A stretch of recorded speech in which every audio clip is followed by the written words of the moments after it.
Hello friends, welcome back to my channel AKM deep analysis. एक और बार फिर से आज हम बात करेंगे जम्मू एंड कश्मीर में जो G20 की समिट हुई, जो टूरिज़्म के ऊपर थी, वो बहुत सक्सेसफुली कंप्लीट हो गई। वो 3 दिन के लिए थी और बहुत ही शानदार तरीके से भारत ने उसे कंडक्ट किया। अब ये जो मीटिंग हुई, इसके शुरुआत से ही वहाँ पर कुछ प्रॉब्लम्स चल रही थी, जैसे कि पाकिस्तान जो था वो बहुत बड़े पैमाने पे विरोध कर रहा था। रोज हर मंच पे, हर जगह पे जाके भारत के खिलाफ जो उसका रवैया था वो चालू था, वो सब चल रहा था। भारत ने उसके ऊपर ध्यान नहीं दिया और पाकिस्तान के कुछ दोस्त हैं, जैसे तुर्की है, सऊदी अरेबिया है और चीन है, इन्होंने इसमें पार्टिसिपेट नहीं किया। तो वो उनकी मर्जी थी, वो अपने हिसाब से चल सकते हैं, उनको छूट है वैसा कुछ करने की। लेकिन पाकिस्तान जो है वो ये बोलता है कि ये डिस्प्यूटेड टेरिटरी है और हम यहाँ पर ऐसा कुछ कर नहीं सकते। पाकिस्तान जिसको डिस्प्यूटेड टेरिटरी बोल रहा है, वो अपने हिसाब से तो वो कुछ भी करता है, वो कुछ भी कर सकता है। लेकिन अगर भारत G20 की मीटिंग रखता है, अगर भारत उसमें से वहां पर से 370 और 35A हटाता है तो बड़ा इश्यू बन जाता है। लेकिन वो कुछ भी कर सकता है। जैसे उसने भारत आजाद हो गया, सारे जो राज्य थे वो इंस्ट्रूमेंट ऑफ एक्सेस के साथ जुड़े। इंस्ट्रूमेंट ऑफ एक्सेस वो एक जेरोक्स कॉपी जैसा पेपर था, जिसमें जो फिल इन द ब्लैंक्स के जैसे आपको इंफॉर्मेशन फिलअप करनी होती थी। तो यहाँ पर जितने 500 के करीब जो रजवाड़े थे, वो सारे वही फॉर्म भर के, वही चीज लेके हमारे देश में जो भारत हमारा यूनियन था उसमें शामिल हुए। वैसे ही राजा हरि सिंह जो कश्मीर के राजा थे, उन्होंने भी इंस्ट्रूमेंट ऑफ एक्सेशन साइन करा और भारत में जुड़ गए। और 1947 के अक्टूबर महीने में कबालियों ने, जो पाकिस्तान के खुद सैनिक भी थे, और हमला कर दिया। पंडित नेहरू की एक बहुत बड़ी गलती की वजह से भारत का जो ये जो इशू था वो इंटरनेशनलाइज होकर UN चला गया। यूनाइटेड नेशंस में ये बात हुई कि सबसे पहले जो पाकिस्तान के जो अटैकर्स हैं, जो कबाली हैं, वो पहले विड्रॉ कर जाए। सबसे पहली कंडीशन ये थी। उसके बाद भारत भी वहां पर जितनी जरूरत है उतनी ही फोर्सेस रखे और सिचुएशन को नॉर्मलाइज करे, और उसके बाद भारत वहां पर जनमत संग्रह कराए कि भाई ये जो लोग हैं ये पाकिस्तान के साथ जाना चाहते हैं, भारत के साथ जाना चाहते हैं। पाकिस्तान ने अपने जो फोर्सेस हैं उसको विड्रॉ नहीं करा। तो सबसे पहली कंडीशन जो थी वो पाकिस्तान ने फुलफिल नहीं की। दूसरी बात जो थी कि वो वहां पर प्लेबिसाइट होना चाहिए। तो प्लेबिसाइट तो तभी होगा कि जब पूरा कश्मीर भारत के अंडर में आएगा, जो UN कंडीशन है कि भारत पूरे कश्मीर में प्लेबिसाइट कराएगा। तो पूरा कश्मीर जो है वही अगर भारत के हाथ नहीं आया तो प्लेबिसाइट करने का तो सवाल ही नहीं उठता है। और 75 ईयर्स, 75 साल एक बहुत लंबी कालावधि है जहां पर बहुत कुछ बदल जाता है। तो आज हम भी बाध्य नहीं हैं यूनाइटेड नेशंस के उस रेजोल्यूशन से, क्योंकि उससे कोई मसला हल नहीं हुआ, कुछ भी नहीं हुआ, जैसे थे वैसे के वैसे रहे। ठीक है। तो जब डिस्प्यूटेड टेरिटरी में जो टेरिटरी का डिस्प्यूट ही पाकिस्तान ने खड़ा किया है और उसके बाद उसने अपनी मनमानी की, मैं आपको 2-3 एक उदाहरण देता हूं। 1963 में गिलगिट बाल्टिस्तान, जो जम्मू एंड कश्मीर का जो राज्य था, जिसको राजा हरि सिंह ने भारत के साथ जोड़ा था, उसका हिस्सा चीन को दे दिया। अब जब डिस्प्यूटेड टेरिटरी है तो आप ये चीन को कैसे दे सकते हो? ठीक है। उसके बाद जो गिलगिट बाल्टिस्तान जो एरिया है, वहीं से CPEC निकल रहा है अभी, जो चाइना के काशगर से निकल के पाकिस्तान के बलूचिस्तान का जो ग्वादर बंदर है वहां तक का पूरा एक रोड बन रहा है, ट्रांजिट बन रही है, जिसमें रेलवेज भी हैं, रोड्स भी हैं। तो ये भी आपने कर लिया, तो ये डिस्प्यूटेड टेरिटरी है, तो ये आप वहां पर कैसे कर सकते हो? पिछले साल जब इमरान खान वहां के प्राइम मिनिस्टर थे, तो उन्होंने एक इल्हान ओमर, जो अमेरिका की सेनेटर है, उसको वहां पर इनवाइट किया। अब ये जो सेनेटर हैं, लेडी सेनेटर हैं, वो यहाँ पर आई और कश्मीर में, पाक ऑक्यूपाइड कश्मीर में आके बहुत सारी बकवास उन्होंने करी। भारत को बहुत गालियां दी, भारत के ह्यूमन राइट्स के बारे में बहुत कुछ बोला। भारत बहुत जुल्म कर रहा है, भारत ने इंटरनेट बंद करके रखा है, भारत वहां पर लोगों को बाहर नहीं निकलने दे रहा है। वहां का मतलब है कश्मीर में, भारत का जो कश्मीर है वहां का। अब ये सारी बातें तो सब गलत है, लेकिन वो औरत ने आके वहां पर बोली, तो ये डिस्प्यूटेड टेरिटरी नहीं है। जब वो है तो पाकिस्तान ऐसे कैसे कर सकता? कुछ महीने पहले जो पाकिस्तान के अंदर जो यूनाइटेड स्टेट्स के जो एम्बेसडर हैं, मिस्टर डोनाल्ड ब्लॉम, उनको इनवाइट करा इन्होंने पाकिस्तान ऑक्यूपाइड कश्मीर में। तो जब वो डिस्प्यूटेड टेरिटरी है तो वहां पर अमेरिकन एम्बेसडर कैसे पहुंचे?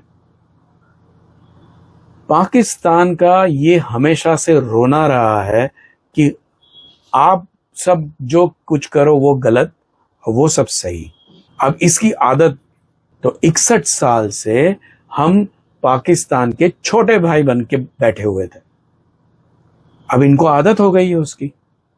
विक्टिम कार्ड तो खेलना इनकी आदत है पहले से। अब ये अब तक हो रहा था, लेकिन अब ये नहीं हो रहा है। इसके बावजूद भी पाकिस्तान ने 2 हमले करवाए। रजौरी में एक बड़ा हमला हो गया और दूसरा हमला भी बॉर्डर पे कर दिया, जवान हमारे शहीद हो गए उसमें। इनके पीछे इनकी मंशा ये थी कि जो G20 की जो समिट है उसको रोका जाए। बहुत हंगामा करा, बहुत कुछ करा, तो विश्व के जो बाकी के जो देश थे उनको तो कोई फर्क नहीं पड़ा, सिवा 3, चीन, तुर्की और सऊदी अरेबिया। ये लोग नहीं आए, बाकी के 17 देश आए। बाकी के 17 देशों ने पूरी तरह से G20 की समिट को अटेंड किया, मजे किए, कश्मीर को समझा, कश्मीर की खूबसूरती को इन्होंने करीब से देखा और इसको एंजॉय किया। नहीं आए तो नहीं आए, आए तो वेलकम, ना आए तो मोस्ट वेलकम। अब पाकिस्तान जो है, इसको तो बड़ा झटका लगा है, क्योंकि आज तक की जो सरकारें थी, जो मैंने आपको बताया 61 साल के करीब की जो दूसरी सरकारें थी, जिसमें कांग्रेस सबसे ज्यादा साल तक सत्ता में रही, तो इन्होंने एक ऐसा माहौल बनाया था कि कश्मीर इशू इंटरनेशनलाइज नहीं होना चाहिए, लोग सब इसमें नहीं बोलना चाहिए, कश्मीर के बारे में पूरी दुनिया ने कुछ नहीं बोलना चाहिए। ऐसा एक माहौल बनाया था जिसमें ऐसे लग रहा था कि भारत ने हमला किया है और भारत ऑक्यूपायर है और भारत की गलती है और हम अभी इसको पकड़ के बैठे हैं, पाकिस्तान जो बोल रहा है वो सही है। ये आज तक का ऐसा नैरेटिव ये इन सरकारों ने बनाया था। मोदी सरकार ने इसको पलट दिया और इसको भारत के फेवर में इंटरनेशनलाइज किया।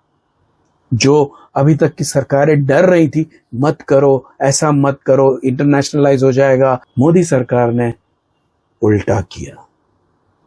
जो आज तक पाकिस्तान हमको डरा रहा था कि ऐसे करो नहीं तो हम इंटरनेशनलाइज कर देंगे, हमने उसी को इंटरनेशनलाइज कर दिया। सबसे बड़ा तो ये गड़बड़ हो गया पाकिस्तान के लिए। दूसरी बात यह हो गई कि किसी भी देश ने, इन 3 देशों को छोड़ दो, किसी भी देश ने इनको इसमें सपोर्ट नहीं किया। बहुत बड़ा इशू है कि पाकिस्तान के कंसर्न्स को किसी ने ध्यान नहीं दिया। Nobody considered it as a issue. तो ये तो बहुत बड़ा झटका था पाकिस्तान के लिए, और है झटका। इसके कारण अब बहुत कुछ बदल जाएगा कश्मीर के लिए। इसके अंदर एक और बात सामने आई जो अमेरिका नक्की करता है, वही यूरोप के बाकी के देश उसी लाइन पे चलते हैं। तो अमेरिका ने तो इसको ठंडे बस्ते में डाल दिया, अमेरिका ने इसके ऊपर ध्यान नहीं दिया, क्योंकि अमेरिका को भारत की ज्यादा जरूरत है पाकिस्तान से। अमेरिका को समझ में आ रहा है कि वो तो भिखारी देश है, वो भीख मंगा देश है, जबकि भारत वो एक स्वाभिमानी देश है जिससे उसे दो पैसे मिल सकते हैं। अमेरिका भारत से कुछ कमा सकता है, अमेरिका को भारत से प्रॉफिट हो सकता है। ये सारी चीजें अमेरिका और बाकी के यूरोप के देश और दुनिया के देश को समझ में आ रहा है, और इसके चलते पाकिस्तान का इम्पोर्टेंस बहुत कम हो गया है, करीब करीब 0 हो गया। अब बात करते हैं तुर्की की, कि तुर्की ने पाकिस्तान के साथ क्यों हाथ मिलाया। पाकिस्तान में उसके जो प्रेसिडेंट गए थे, उन्होंने कश्मीर को सपोर्ट करा था कि हम कश्मीर कॉज में पाकिस्तान के साथ हैं, फलाना ढिमका, क्योंकि रिचर्ड तैयब अर्दगान वहाँ के जो प्रेसिडेंट है, उनको एक कुत्ते ने काटा है और वो अब उसको इस्लाम के खलीफा बनना है, और वो चाहते हैं कि वो खलीफा बन जाए और सारी इस्लामिक वर्ल्ड उनकी सारी बातें सुने, और इसके चलते वो भारत से कन्नी काट रहे हैं। हमने वहां पर अभी भूकंप आया था, तो हम सबसे पहले देश थे वहां पर पहुंचने वाले, लेकिन इनकी फितरत ही ऐसी होती है कि ये लोग किसी के भी पीठ में छुरा भोंकने के लिए एक क्षण का भी, पल भर का भी विचार नहीं करते कि इस बंदे ने, इस देश ने हमारे लिए क्या किया, हमारे देश का फायदा किस में है, ये वो लोग नहीं समझते। अब जब तुर्की पाकिस्तान के साथ खड़ा हुआ, उसका जवाब भारत ने ग्रीस के साथ खड़े होकर दे दिया। अब ग्रीस और तुर्की के बीच में साइप्रस के आइलैंड के लिए लड़ाई चल रही है। भारत ने ग्रीस के साथ मिलिट्री टाइज जो थे वो अपने बढ़ा दिए हैं। तो कुल मिलाकर बात यह है कि भारत ने भले ही उनकी मदद की, अर्थक्वेक जब हुआ, भूकंप हुआ, भले ही हम पहले पहुंचने वाले थे, लेकिन हमने तुर्की को उसकी औकात बता दी है, और इसी वजह से तुर्की भी थोड़ा सा भड़का हुआ है। लेकिन हमको कोई फर्क नहीं पड़ता, हमको बिल्कुल कोई फर्क नहीं पड़ता। मैंने पहले ही बोला, आए तो वेलकम, ना आए तो मोस्ट वेलकम। बात करते हैं सऊदी अरेबिया की। तो सऊदी अरेबिया आजकल अमेरिका से कन्नी काट रहा है, अमेरिका से दूर हो रहा है, और वो चाइना की तरफ जा रहा है। तो चाइना जो है वो पहले से ही G20 की जो कश्मीर में जो सबमिट हो रही है उसके अगेंस्ट में, क्योंकि पाकिस्तान को अपनी उंगली पे नचाकर जो तमाशा जो पाकिस्तान कर रहा है वो चीन के कहने पे कर रहा है। तो ये सऊदी अरेबिया को समझ आ रहा है कि भाई चीन नाराज हो सकता है। अब सऊदी अरेबिया आज तक यूनाइटेड स्टेट्स पे भरोसा करता था, डिपेंडेंट था। मिलिट्री हार्डवेयर, सैनिक, जासूसी इंफॉर्मेशन, सब कुछ, इन्वेस्टमेंट, ये वो सब कुछ उसमें जो सऊदी का जो मोहम्मद बिन सलमान है वो उसके ऊपर डिपेंडेंट था। लेकिन अब MBS जो है वो चीन की तरफ झुक रहे हैं। ये एक वजह है। जैसे तुर्की के पर काटे वैसे सऊदी के भी पर काटे हैं। कोविड के समय में उन्होंने हमसे रिक्वेस्ट करा कि भाई आप हमसे कुछ तेल ले लो, हमारी इकोनॉमी बैठ जाएगी, आप कुछ तेल ले लो, हम आपको डिस्काउंटेड रेट पे तेल देते हैं। तो हमने उनसे तेल खरीदा, बहुत मात्रा में तेल खरीदा, हमने उसका पैसा दिया, सब कुछ ठीक हो गया। फिर जैसे ही कोविड खत्म हुआ, इकोनॉमी के पहिए चलने लगे, तेल की जो खपत थी वो बढ़ने लगी, तो हमने उनसे बोला कि भाई हमको तेल दे दो। सऊदी ने हमको तेल देने से मना इस ग्राउंड पे किया कि हमने पहले जो आपको तेल दिया है पहले उसको इस्तेमाल करो और फिर इसमें जो तेल है वो आप लो। हम तो ये समझ रहे थे कि हम एवरेज कर रहे हैं, कि पहले सस्ते में तेल आया, अब जो रेट तेल आ रहा है वही रेट में हम तेल खरीदेंगे। मतलब कि हमको जो पहले सस्ता तेल आया उसका फायदा हमको नहीं मिले, क्योंकि एक बार हमको सस्ता तेल मिल गया, अब वो हमको महंगा तेल देंगे, तो जो फायदा हमको पहले मिला था वो भी वो लेके जाएंगे। भारत ने जैसे ही रशिया और यूक्रेन के बीच में युद्ध शुरू हुआ, सऊदी से और यूएई से और कुवैत से, इराक से तेल लेना बंद कर दिया, और सारा तेल अब हमारा रशिया की तरफ से आने लगा, जिसमें बहुत बड़ा नुकसान सऊदी अरेबिया को भुगतना पड़ा। ज्यादा तो कुछ कर नहीं सकते, इसलिए सिर्फ कश्मीर में नहीं आए, बाकी की सारी मीटिंग्स में तो आ रहे हैं। तो आपको समझ में आ रहा होगा कि they are also settling the score with India. ठीक है, और अब बात आती है चीन की। सबसे बड़ा डर चीन का है, पाकिस्तान से भी बड़ा डर चीन का है, क्योंकि चीन को डर ये लग रहा है कि अगर भारत और अमेरिका अगर एक हो गए ताइवान के साथ, जो हमारा युद्ध होगा वहां पर, तो हम, और अगर उसमें भी अगर ये ऑक्यूपाइड कश्मीर जो है, पाक ऑक्यूपाइड कश्मीर, वो अगर भारत कब्जा लेता है तब सिचुएशन बहुत खराब हो जाएगी, क्योंकि उनका जो गिलगिट बाल्टिस्तान है वो भी भारत के पास आ जाएगा और सी पैक उनका बंद हो जाएगा। तो अब तक का जो करीब करीब 46 बिलियन डॉलर का जो ये पूरा प्रोजेक्ट है, उसकी तो बद पिटनी तय है। चीन वहां पर डर रहा है।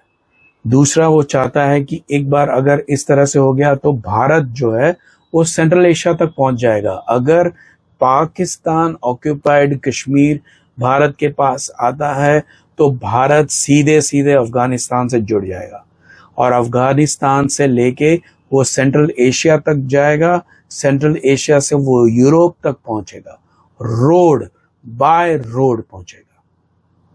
अब ये उसका बेल्ट एंड बिल्ड रोड का जो है वो इनिशिएटिव इसकी पूरी खराब हो जाएगी। वैसे ही भारत एक बहुत ही तेजी से उभरता हुआ मार्केट और कॉम्पिटिटर है चीन का। वो चीन की जगह ले रहा है, एक बड़ा सा प्रोडक्शन हाउस यहाँ पर बन रहा है। तो जो दुनिया चाइना +1 की पॉलिसी पे चलने का सोच रहा है, तो भारत उसके लिए एक बहुत बड़ा ऑप्शन दे रहा है।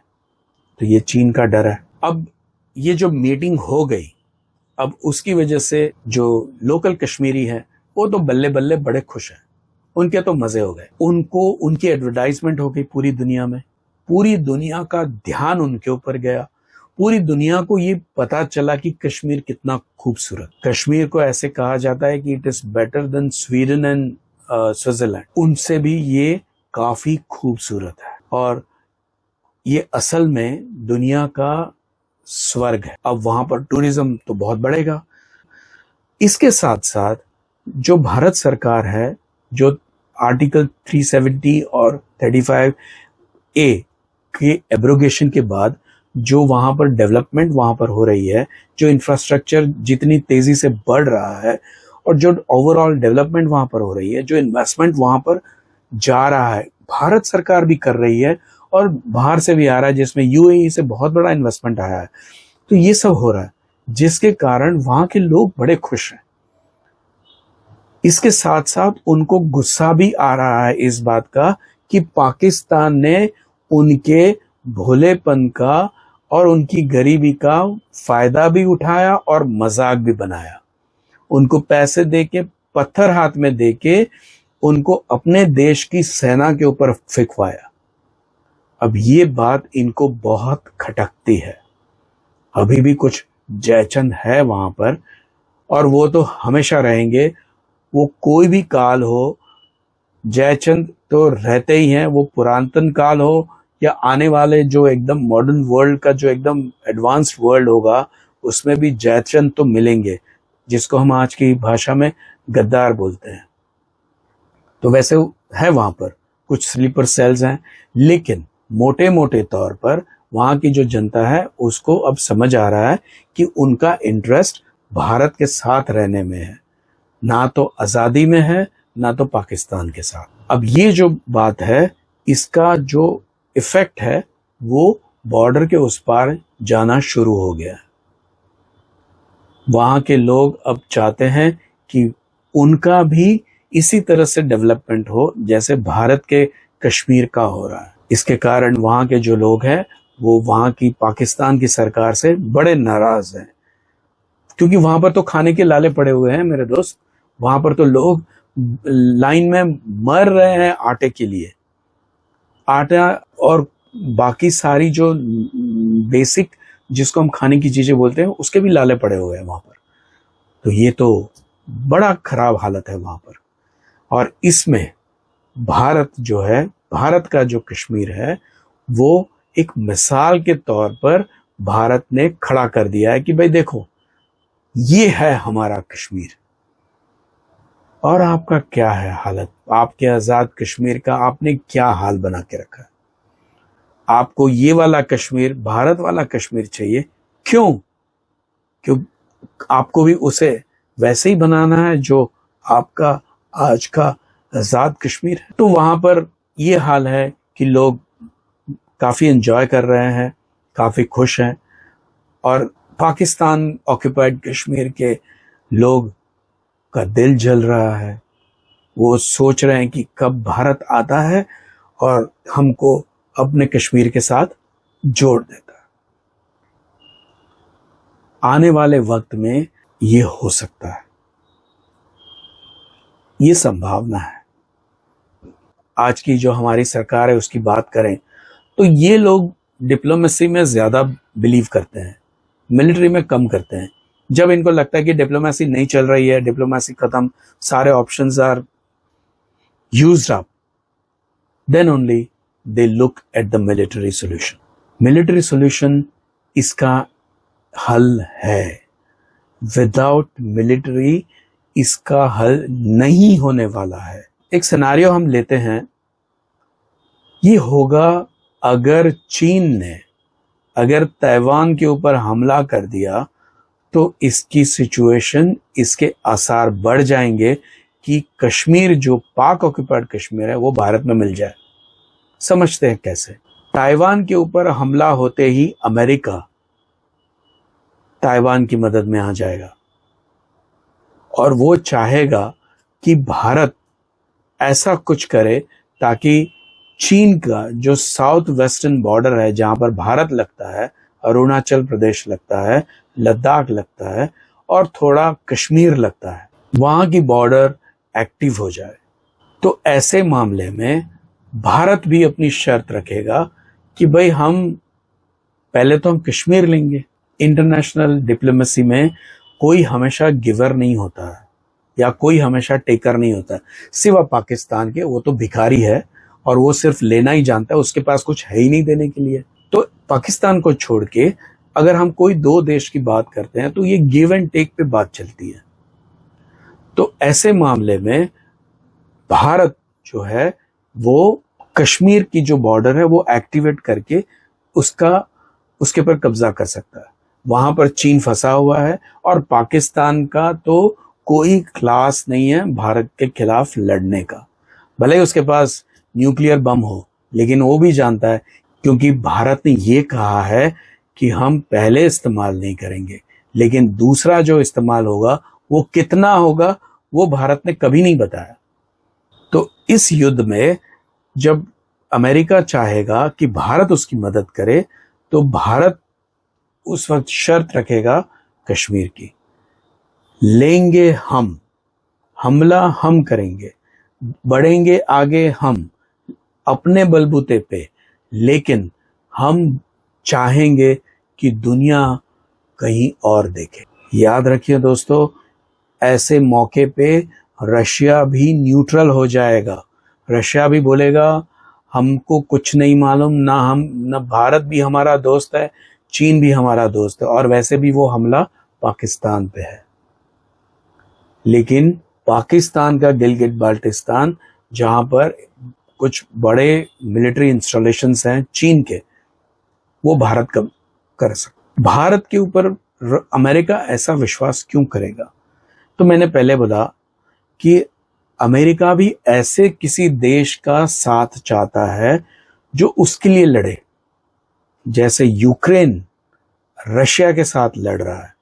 तो वैसा ही अमेरिका को चाहिए कि ऐसा कोई देश जो अपने बलबूते पे, अपने सैनिकों की मदद से, अपने संसाधनों के साथ लड़े, और उसमें वो अमेरिका उस देश की मदद करे, यानी कि फ्रंट में ना आके वो पीछे से किसी ऐसे देश की मदद करे जो उनके बिहाफ पे युद्ध लड़े। तो वो सिर्फ भारत कर सकता है। भारत ने ये साबित किया है, उसने अपनी जगह बनाई है। डोकलाम उसका सबसे बड़ा उदाहरण था कि भारत अपने बलबूते पे चीन के सामने खड़ा हो सकता है। गलवान की घटना ये उसका दूसरा एग्जाम्पल था कि हमने अपने बलबूते पे चाइना को ठोक दिया। तो आज के लिए इतना ही। एक और बार फिर से मिलेंगे किसी नए टॉपिक, किसी नए इवेंट के साथ। तब तक के लिए आज्ञा दीजिए। अगर आपको ये चैनल और मेरे विचार अगर पसंद आते हैं तो आप अपनी राय अपने कमेंट्स के द्वारा ज़रूर रखें। इस चैनल को लाइक करें, शेयर करें, सब्सक्राइब करें, बेल आइकन दबाना ना भूलें। जय हिंद, वंदे मातरम। भारत माता की जय।